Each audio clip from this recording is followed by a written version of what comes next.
How's it going, everybody? Jackson Fuller here from the Star News, and this is the latest episode of Zoom Time. This is Thursday. I think it's April 30th.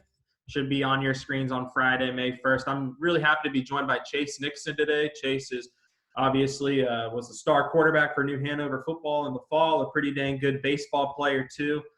Chase, thanks for joining me, man. How's quarantine life going for you? What's kind of keeping you busy these days? I'm doing pretty well. I'd say just baseball nowadays is kind of keeping me busy most times. Just going out hitting, throwing as much as possible, playing some video games here and again, but just mainly baseball stuff. What video games are you on the Call of Duty Warzone grind like everyone else out there right now? No, I am terrible at Warzone. I'm terrible at Fortnite, so I just stick to the sports games. It's like Madden, 2K, MLB The Show, Yeah, also. awesome. Um, Chase, obviously, you're one of the many spring seniors that kind of didn't get to have your final season this year. I mean, if you can just kind of put into words, what were the emotions like when it's been suspended for a while, but just last week it was officially canceled? I mean, going into it, I kind of knew it would probably be over, with this whole thing going on, and it was tough for me. Like this was my year to kind of, I guess, show out the senior season. But I think things happen for a reason, and this is definitely in the plan, so it happens. And obviously, you don't have the senior season, but you've had absolutely no slouch of a career with New Hanover. Two state championships in baseball, one in football. Do you have a favorite state championship of the three that you've won with New Hanover? Probably my junior year, the baseball one junior year. That was the first one that I really played in. I guess the first two I was on the bench, and it was and it was very fun. Also, like the whole experience was awesome. But I think playing in it was a surreal kind of atmosphere for me. Yeah, it's definitely a little sweeter when you're making an impact like that. What did you learn? Because by the time you get to your junior year, that state championship series against Marvin Ridge, I mean, you've been a part of a lot of big games, whether it was football or baseball. What was kind of the biggest lesson that you've taken away from when you step on the stage and you guys are watching or playing in the biggest of games in high school sports? I think the biggest thing is just going out there and just competing. Like it's just another game. I think Coach Foy has a way of saying it. It's like it's just another game.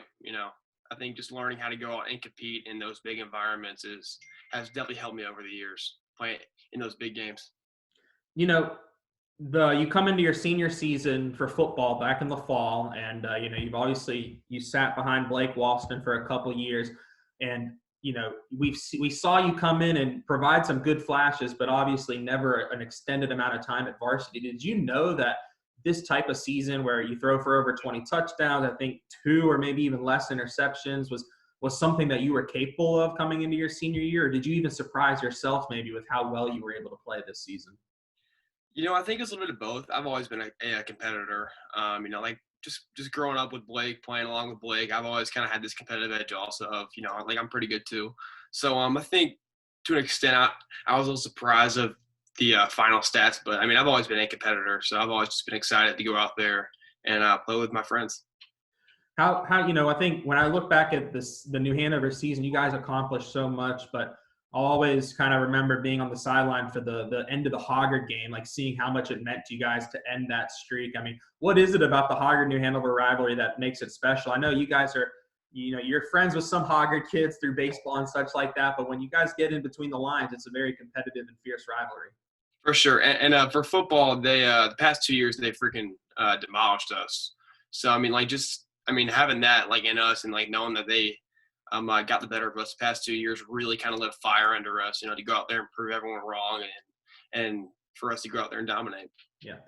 Um, I know you've got a lot of college decisions kind of weighing on you right now. When you might go for either football or baseball. You don't have to answer that question, but when you first started playing, obviously your dad's Trot Nixon, and I guess baseball's kind of in your blood. But Right. what sport have you kind of drawn to more so in your past? Is it baseball, or I know just from watching you during the football season, you really love football as well. Absolutely. I mean, for a very long time they've both been right here almost, but I think very recently I'd probably say my junior year of baseball and then onward it was when I really connected with baseball more so than football. But I mean, I love football also, but I probably have to say baseball is that one. Mhm. Do you have any memories of watching your dad play in the majors, or were you too young for? I know he was kind of at the tail end of his career when you got to the age where maybe you could start remembering things. What are some of your memories of watching your dad play baseball? I don't have a lot of, I guess, memories. I just remember, I mean, I always wanted to go to the little kids' playhouse thing and not watch the game because baseball was boring to me at the time. I was 3 or 4. I didn't want to watch a baseball game. So, I mean, I don't have a lot of memories of him playing, but I do watch his highlights, and it's pretty awesome. Nice, awesome.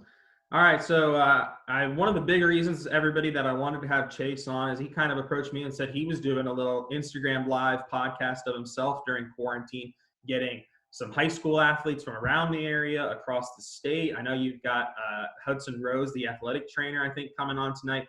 What's the name of your podcast, your Instagram live podcast, and what kind of made you want to do that? So it's called Totally Debatable. It's with me and my friend Josh Ward. He played quarterback at Ashley a couple of years ago, and then he hung it up. But I wanted to start something for people to, I guess, tune into during this quarantine time. It's a very tough time, so I wanted to be able to just bring some people that can make them smile. That's just kind of what it was. Yeah, I've watched a little bit of your last one, I think, and it's kind of cool that this is something that you probably wouldn't be doing if there was school and baseball right now. You'd be preoccupied.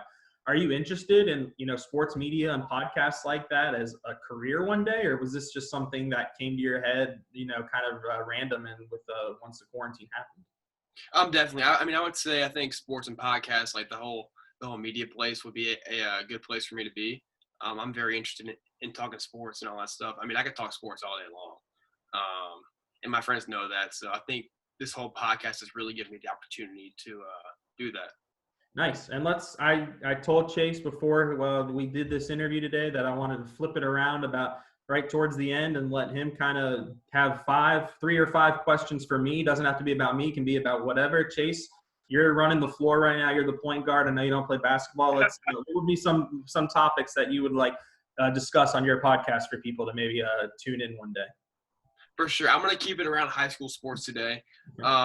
So asking you, Jackson Fuller, who are the favorites for next year's football season and why? Wow. Oh, man, that's a tough question because you look at the area and obviously New Hanover and West Brunswick were the top 2 teams, but they're probably losing the most amount of talent out of anyone next year. I'd say it's gonna be wide open. I really want to keep an eye on West Brunswick because I think even though they're losing a bunch of guys on defense, it seems like they've got a few leaders over there that are going to be back, like Malachi Hewitt and Carter Wyatt, to kind of lead that defense and make sure they don't take a step down. And I mean, if that defense plays anywhere near as well as they did this past year, then they've got a chance. But of course, I think it's got to be Hoggard and New Hanover, even though coming off of Hoggard's bad year last season, I think when you talk football in this area, it starts with those 2 teams. And if New Hanover can find a guy to replace you, I know they're going to have some weapons on offense. And if Hoggard can kind of take last year's bumps and make it into a rebuilding season instead of a down season, then I think Hoggard will be right back in contention too. So that might be a boring answer because Hoggard, New Hanover, and West Brunswick are usually the top 3 over the past few years. But it's got to start. The conversation has to start with those 3. I mean, I totally agree with you. I mean, I'd say, Hoggard and Hanover are probably the top 2 favorites, and then West Brunswick as well. I am very eager to see how the new Laney coach does things over there with the new, I guess, format of things. They've always had the athletes over there. I mean, like I played them this past year, and I was like, man, like that D line was really good. Like they compared to me like West Brunswick almost. Yeah, and Laney's defense was good this year. They fell, at the end of the year, kind of as the losses started piling up, they fell apart a little bit. But at the beginning of the year, the defense was good. And Luke Little, the new coach at Laney, was really successful with Whiteville for a little run. So he knows what it takes to win in this area. So let's see if he can take that winning with Whiteville that he had a little while ago and bring it over to Bucktown. Definitely. And I'll move right into baseball, though. What are your thoughts on this coming baseball season and what it could have been? You talk about high school baseball. So I think the baseball season this year was going to very similar to next year's football season, kind of wide open. New Hanover, you guys were the 2-time defending state champions, but you lost a lot of talent. And I think a lot of people were kind of writing you off, but I was quietly telling people, look, when Hunter Hodges and Chase Hardy and Chase Nixon, who I didn't know was pitching coming into the season, you toed the bump a little bit at the beginning. But specifically Hunter and Hardy, those are two really good pitchers with experience pitching already. And, that might have been the best 1-2 punch in the league. But, a lot of hitting talent was gone from New Hanover. So I think when you look at it, Laney was probably the favorite. Just they seem to be building towards this season under Coach Brown with those guys. And, every year they've gotten better. And they had a huge group of seniors with a lot of experience. So, but, the Mideastern Conference, the past 3 seasons, really, New Hanover's been at the top.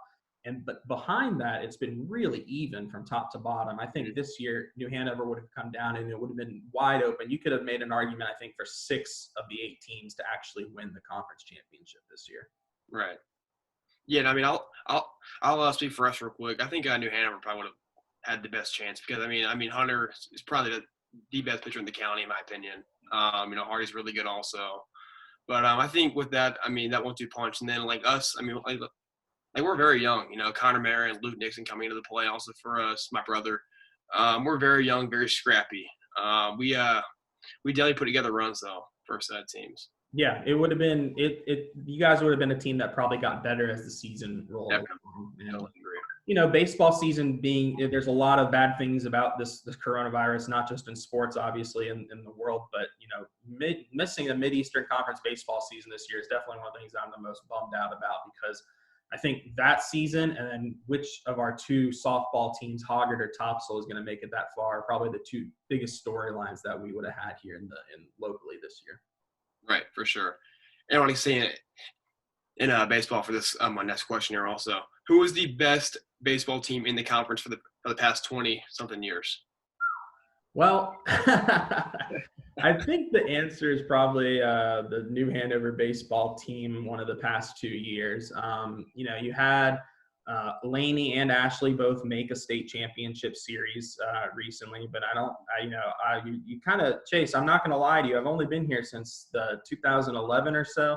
Yeah. We started paying attention to baseball sports since like 2014. So yeah, a little off guard here, but I think it's a good question. It's a good way to keep your guest off guard. But I think probably if you make me pick between either of the 2 New Hanover teams the past 2 years, man, I think I'd have to go with the one-year sophomore year just because of Braden Berry was so dang good. When Blake Walston, who's a first-round draft pick, is arguably your number 2 pitcher. I mean, I know he at the end of the day was a little bit more talented than Braden, but that season, Braden actually had a better pitching stats. I mean, to have a first-round draft pick as your number 2 is really, I don't think any high school team in the country can say that. So he was phenomenal for sure. Braden was very good. Mitch was also very good. Also, we also had Brett Kemp in the outfield who just dominated also in the outfield. And and Max Hildreth and Brett Kemp were 2 really really good bats. I think last year's team was. One thing that last year's team had was just the confidence maybe the team before didn't have. I mean, you look at the D.H. Conley game, there's no way New Hanover should win that game situation. But you just had that group had that belief that we're going to find a way to win somehow, and you did. Definitely.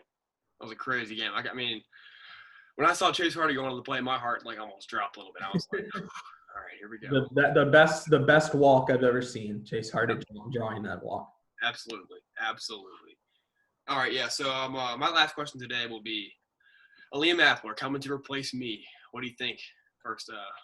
Liam, I'm really excited to see Liam. I heard about him even before he was in high school, and kind of tried to keep some tabs on how he was doing with the New Hanover JV team. I went and saw one New Hanover JV game. I went to the game against Hoggard last year, I think, just because I wasn't doing anything else on a Thursday night. And, Liam, the first thing that jumps off when you look at him is he looks like a quarterback. He looks like, he's got the body type. He looks like he's a leader out there when he's talking to his teammates. And he's obviously, one thing I can tell from social media is he's very, outgoing with kind of marketing himself, which is a good thing. I mean, in today's time with all this media that's available, if you can market yourself and know how to do it the right way, you're giving yourself every opportunity Absolutely. to get looked at by colleges or other quarterback coaches, whatever that may be. So I think, but a sophomore starting in varsity is never an easy thing, unless you're, the Trevor Lawrences and Justin Fields. So is a Liam that? I'm not saying he can't be, but right now he's got to go out there and prove it. And I think, there'll be some growing pains for him as a sophomore, but the sky's the limit for him when he gets to be a senior in high school, especially, with the type of offenses that New Hanover has produced under Earl 3 years ago, and even last year under Coach Dimmick. New Hanover is going to score points, and he's going to be kind of the point guard of that offense the next 3 years. Right. Yeah, what do you think of a Liam? You're the one that's seen him in practice every day. If you don't, what's your kind of scouting report on a Liam? Right. So he's still very young, very nice kid, also very polite. I always respected people. But I think he'll be very good. I think this year will be a growing year for him for sure. The first time being out there on the Friday nights, being the guy. I feel like it was very similar for me also last year. Like just my first go around. I think it'll be very similar for him. Having guys like Raz in the backfield and then Quintel out wide, will help him out for sure. But I think he'll grow a lot this year. Be a fun year for him. I'm glad you mentioned Raz. He's probably I think he's all set to have one of the biggest years across, the eastern part of the state next year. He shared the backfield with Mackay and Jabez, and Mackay is just obviously so dang good and, a big guy. He doesn't really need much of a break, but when Raz would go in there, you could see the flashes. I think he's got the opportunity to run for 1,500 yards this year if Coach Dimmick wants him to. But I know Coach Dimmick likes to share the wealth and keep teams off balance, so we'll see. Awesome, Chase. Well, that was it. That was the last question, right? Yes, sir, it was. Sweet. I appreciate it, man. Thank you so much for joining me. Had fun. What's your Instagram handle? Chase. Okay, so it's Chase_Nixon 7. Okay, and how often do you do those Instagram Live podcasts? We do them Mondays and Thursdays at 9 o'clock Eastern time. Okay, so for those of you who want to tune in, follow Chase on Instagram Mondays and Thursdays at 9 o'clock. And, Chase, good luck with everything, finishing your senior year virtually. Looking forward to see what you do for college. And thank you so much for joining me, man. Stay safe and stay healthy. For sure. Thank you for having me. I'll see you.